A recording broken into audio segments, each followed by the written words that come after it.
Niall Scollard here with Sean Tobin from the MMA clinic in Cork, who faces Liam O'Griffin in a featherweight fight at Amateur Fight Night 3 on Saturday the 2nd of February in Silver Springs Hotel in Cork. So Sean, just wondering, to get started, how did you actually get into training MMA in the first place? I've been watching it for years, and I just thought it was one of the toughest sports you could do.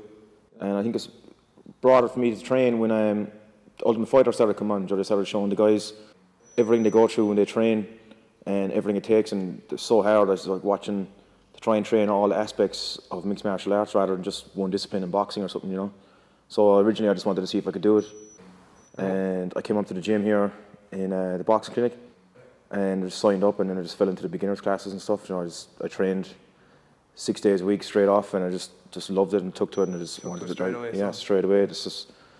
I wanted to do it and see how long it would take me to get a fight, So I was just straight away, I just fell in love with the sport. How did you find in the beginning training in the boxing clinic?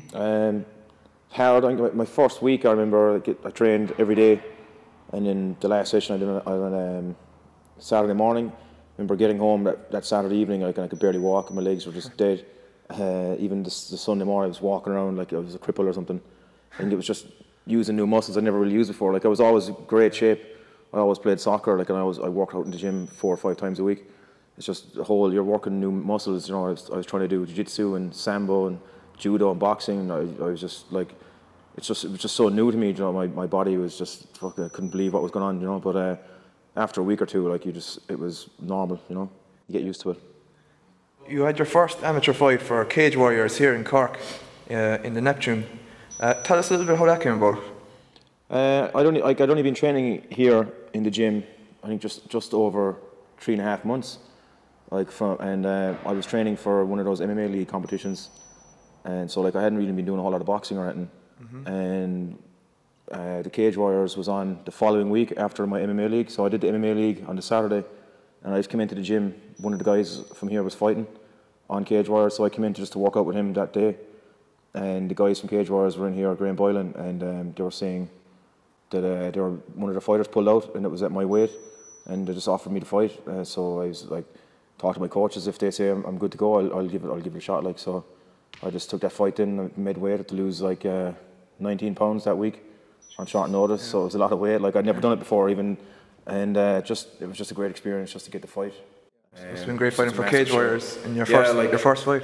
Exactly, and I'd only been training 4 months, so it was a unique experience. It was surreal to go from the MMA leagues, which is like beginners, on the Saturday, and then 6 days later I was getting ready to fight on Cage Warriors. So it was kind of unreal. It was a surreal moment, It's pretty surreal, right? 6 days later being in Cage Warriors. Yeah, and cutting all that weight, and I didn't even know that was possible before, So you've had 7 fights to date.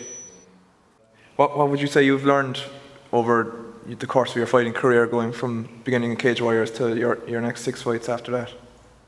I just got loads of experience. I learned to relax more in the cage, and not let it all get you. I'm choosing to do this sport, so I go out and have fun rather than being all nervous and stuff. When I get into the cage, I just try to enjoy it, rather than being really nervous about people watching what's going to happen. I just enjoy every moment of it. Okay, so up to more recently, you won the Man of War featherweight title, and you recently defended it also against Tony Keane. How did you feel, first of all, to win the title, and then what was it like to defend it successfully against Tony Keane?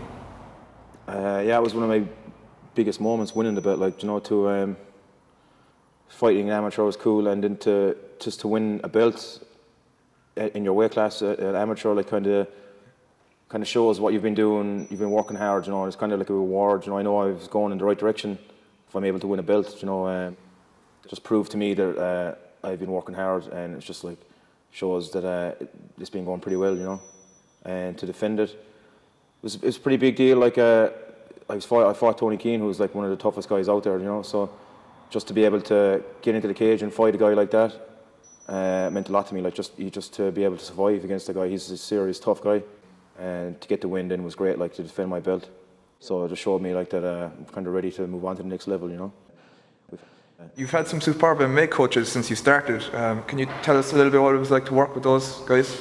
I think my first coach was Justin Robbins. Came over from America, He was a good wrestler and everything. So he kind of got me started, showed me the basics and stuff, you know.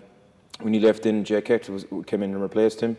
And I think he made the biggest change in my game. Like, you know, he showed me a lot of stuff and how to fight properly, like, use my strengths to my advantage, you know, rather than showing me a load of stuff that was just going over my head. You know, he showed me a lot of stuff that I could use, and everything he showed me kind of made sense to me. You know, he really made the biggest change in my fighting game. Like, and we've had Nick now the last 3 months. Nick Leone, he's very good striking and jiu-jitsu.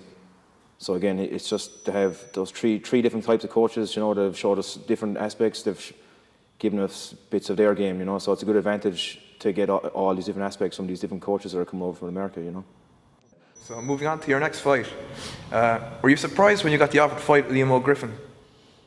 Yeah, I was pretty surprised. Mainly, like, I was surprised because he hasn't fought at featherweight before. It wasn't like I was like, oh, who's this guy wanting to fight me? You know, I didn't think he planned on fighting at featherweight. You know, I remember getting the call off Stuart, like about 9 o'clock in the morning, saying we found you an opponent, because we were finding it pretty hard to get an opponent for the show. So at one point it didn't look like I was going to get the fight on the fight night.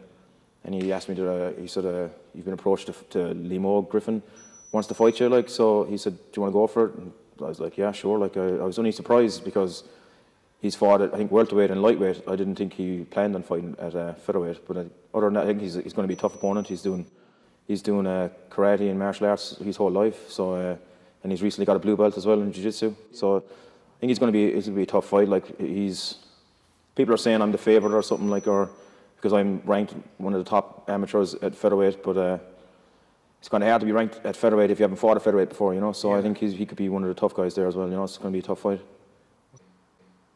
This is potentially your last amateur fight, so how do you feel about moving up to the professional ranks? I'm looking forward to it. Like, I think I'm ready now. Like, you know, I've had 7 fights. I'll have 8 in 3 weeks. So I'm really looking forward to it. I don't think there's a massive step from the amateur level we've been fighting here in Ireland to starting off in pro. So I'm looking forward to it. It's not much difference. Like, the fights, the rounds are going to be longer, and there's elbows introduced. Like, but I'm just looking forward to it. I think I'm ready. Finally, there's around 14 fighters from the MMA clinic fighting on the night. Is there any prospects we should keep an eye out for? Yeah, there's, like, as you said, there's 14 of us. Like, a lot of the guys are making their debuts, and it's been a long time coming. You know, I think Marlon Ford is he's fighting on the night at flyweight. He's going to be very good. I think I'm looking forward to seeing him fighting myself. Even he's a Taekwondo background, but he's been doing a lot of wrestling here with me in the cage, and I think he's going to be something special to look out for in the future. Also, Keane Smith making his debut. Keane is just really aggressive guy. Like, even in training here, he doesn't like the fact that he has to hold back. He just wants to knock everyone out. Like, so I think he's going to be pretty good now, and I'm looking forward to seeing him throwing some bombs. It's just what he loves to do. Like, you know, he's very aggressive. All right, so Sean, thanks for your time. Cheers. Thanks.